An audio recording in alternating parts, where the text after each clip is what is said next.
Then the last role is reporting to external stakeholders. It is the role of the board to report to external stakeholders. And this is mainly for public or regulated entities, where the board is responsible for communicating progress to the outside world through annual reporting. That can be done through annual reporting. That means disclosing in the annual governance report how many audit recommendations were implemented during the year. They can also report to external stakeholders through regulatory liaison. Regulatory liaison.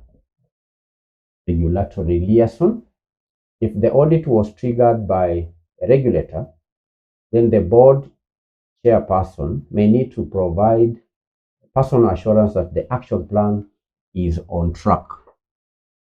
So these are 6 roles that the board plays when it comes to implementing the action plan, and it's an action plan of the audit recommendations. The first role is setting the tone at the top. We say that the first role is psychological. That can be done through legitimization, ethical mandate. Then the second role is resource allocation and budgeting through funding the fix, prioritizing capital. Number 3 is oversight via the audit committee by meeting with the action owners, then challenging management. And we also have monitoring the compliance matrix.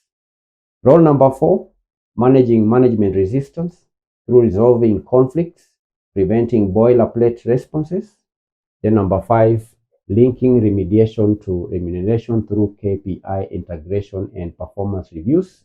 Then lastly, we have reporting to external stakeholders through annual reporting and regulatory liaison. That's the end of our lesson on the role of the board in implementing the action plan.